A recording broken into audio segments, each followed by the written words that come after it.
가족한테까지 이렇게 숨기셨어야 했을지 좀 그래야 되나. 안타까워요. 수빈 씨는 한눈에 딱 봐도 이 워낙 건강한 모발을 갖고 계시는 것 같으니까 잘 모르실 수 있지만 이 탈모 환자들이 겪는 스트레스는 어마어마합니다. 이 대한피부과학회에서는 20대부터 50대까지 남녀 탈모 환자들을 대상으로 설문조사를 해봤는데요. 63.3%의 환자들이 탈모 때문에 내 일상생활에서 사람을 만나는 것에 부담을 느낀다라고 다 대답을 했고요. 탈모로 인해서 항상 언제나 스트레스를 받는다고 답한 환자들도 13.7%나 되었다고 합니다. 주위의 사람들을 보면 이미 병원에 가서 수술을 한 사람도 많다거든요. 이 10년 수술 있잖아요. 많다고 하더라고요, 이미. 진짜 괄목할만 했던 게 얼마 전 대선에서 탈모 공약을 내걸기도 했잖아요. 그래서 맞다. 탈모의 치료비의 문턱을 확 낮추겠다거나 보험을 적용시키게 엄청나게 많은 환호를 받았던 걸로 제가 여러 가지 보도에서 접했었거든요. 그러니까 이것만 봐도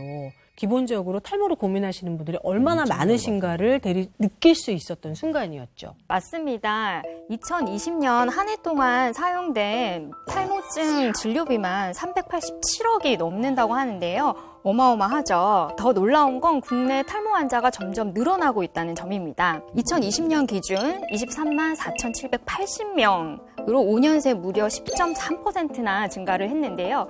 이런 조사는 건강보험이 적용되는 원형 탈모나 흉터 탈모, 안드로겐 탈모증 같은 환자들을 대상으로 한 것이고요. 대한탈모치료협회나 관련 업계가 추산한 의료기관 미방문 환자들까지 포함하면 대략 1,000만 명 이상 육박된다고 추산을 하고 있습니다. 우리나라 국민 5명 중 1명은 탈모를 겪고 있다고 보면 되죠. 5명에. 잠깐 우리 중에도 한 명이?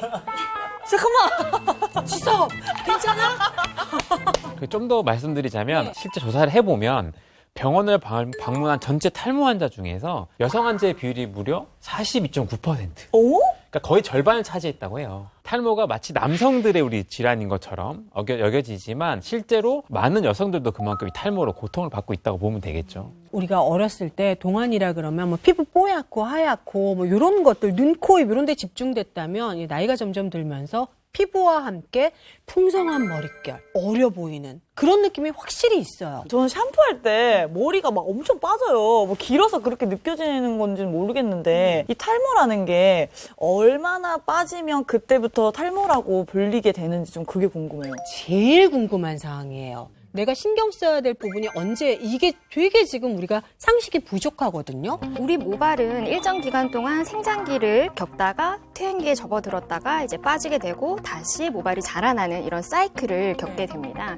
이 모발이 성장하는 기간이 점점 짧아지면서 모발이 가늘어지고 탈락되는 모발이 더 많아지면 탈모가 생기게 되는 거죠. 모발 성장 주기상 평균적으로 50개에서 70개 정도의 머리카락이 하루에 빠지는 것은 지극히 정상적인 걸로 볼 수 있는데요. 반면에 하루에 100개 이상의 머리카락이 빠진다고 하면 탈모를 의심해 볼 수 있습니다.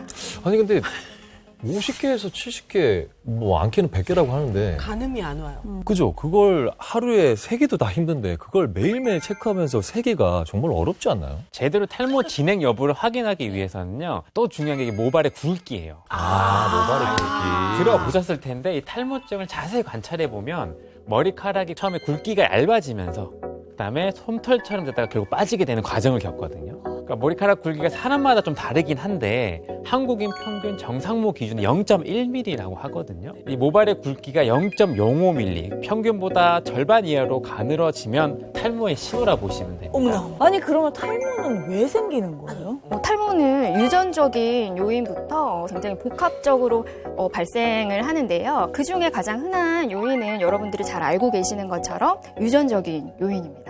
아니, 근데 유전이 많네요, 보니까. 우리 예전에 학생 때 보면은, 너 할아버지 탈모인이야? 이렇게 물어보잖아요. 근데 한 대를 걸러서 이게 내려진다고 하잖아요. 근데 이게 탈모 유전자가 따로 또 있는 건가요? 정확하게는 탈모 유전자와 호르몬이 복합적으로 작용을 해서 발생을 하는 건데요.